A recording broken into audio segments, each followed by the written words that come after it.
Okay, so if you've been on the internet at all, you have definitely met the capybara. They're basically famous for being impossibly chill, right? Kind of like this walking Zen master of the animal kingdom that just gets along with literally everyone. But here's the thing. That viral calmness, that's just scratching the surface. So in this explainer, we're going to go way past the memes. We're going to uncover the incredible biology and the really cool social life that makes the capybara one of the most fascinating animals out there. So, yeah, let's dive right in. And honestly, for an animal that spends like half its life in the water, that's not just a figure of speech. All right, so where do we even begin to understand the capybara? Well, you just have to start with their size. I mean, they hold the title for the world's largest rodent, and they absolutely wear it well. And just to put that into perspective for you, a big adult capybara can weigh up to 154 pounds. Yeah, that's heavier than a lot of big dog breeds. They are truly gentle giants. You know, even their name tells a whole story. In the language of the Guarani people, the word capybara actually means master of the grasses. And that one little phrase, it's a perfect clue that unlocks their entire world, from what they eat to where they live. Hey, just so we're all on the same page, let's get the names right. An adult male is, well, a male. Same for a female. The little ones are called pups. And when you get a whole bunch of them together, that's a herd. Okay, now you absolutely cannot understand a capybara without getting its relationship with water. I mean, they don't just put up with it, they are literally built for it. These guys are true semi-aquatic specialists. So their bodies are just perfectly engineered for this double life. For starters, they've got partially webbed feet that work like little flippers. Their fur is coarse, so it dries out super fast. But the most brilliant part, the real game changer, is where their facial features are placed. Yeah, this amazing design basically works like a built-in snorkel. Think about it. Because their eyes, ears, and nostrils are all right there on top of their head, a capybara can just float with almost its entire body hidden underwater while still being totally aware of everything around it. It is such a clever way to watch out for predators without being spotted. And what happens if a predator does get too close? Well, a capybara can just hold its breath and stay completely underwater for up to 5 whole minutes. That's their ultimate escape plan right there. But you know, being the master of the grasses isn't as easy as it sounds. Trying to live on a diet that tough and fibrous, well, it takes a very specialized toolkit.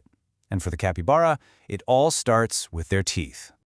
So they've basically got 2 different kinds of teeth for 2 totally different jobs. Up front, you've got these sharp, chisel-like incisors that are perfect for snipping off tough plants. Then in the back, they've got these complex molars that are basically like grinding stones, just crushing all that fiber into something they can actually digest. And get this, those front teeth, the incisors, they never stop growing, ever. So to keep them from getting way too long, a capybara has to be constantly chewing and gnawing, wearing them down on things like tree bark and tough grasses. Okay, now this next part might sound a little unusual, but it is a totally brilliant survival strategy. It's called coprophagy. See, because grass is so hard to break down, they essentially digest it twice. It's how they make sure to squeeze out every single last bit of nutrition from their food. See, a capybara all by itself is pretty vulnerable. But in a group, oh, they're a fortress. Their social structure is truly their greatest defense. They have this really sophisticated way of communicating. If just one capybara spots danger, it lets out this sharp, loud bark, and instantly the entire herd is on high alert, ready to bolt into the nearest water for safety. Now the pups, they do something different. They make this constant, low, kind of guttural purring sound. And it's not just a cute noise. It's actually a vital contact call. It lets all the adults know exactly where they are at all times, so nobody gets lost. And a herd isn't just some random crowd of animals hanging out. No, it is a highly organized society, and everyone has a specific role. You've got the dominant male, he's the leader, he defends the group. The heart of the group is this tight-knit family of related females.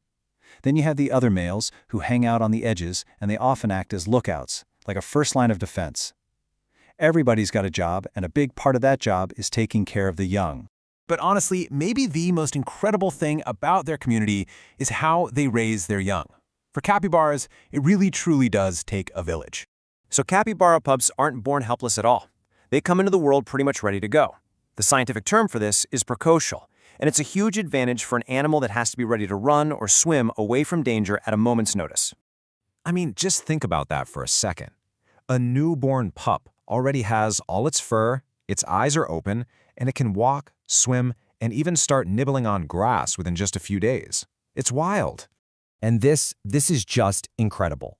The pups don't only nurse from their own mom. Nope, any nursing female in the herd will let any pup feed.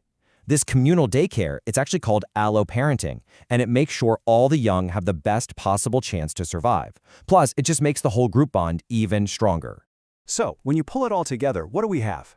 First, you've got an animal that's a master of adaptation, just perfectly built for a life between land and water. Second, you have this one-of-a-kind digestive system that lets it thrive on food other animals just can't handle.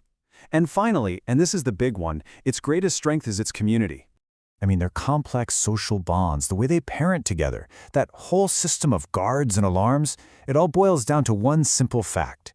They survive because they work together. It really makes you wonder, what can their world teach us about the power of just looking out for one another?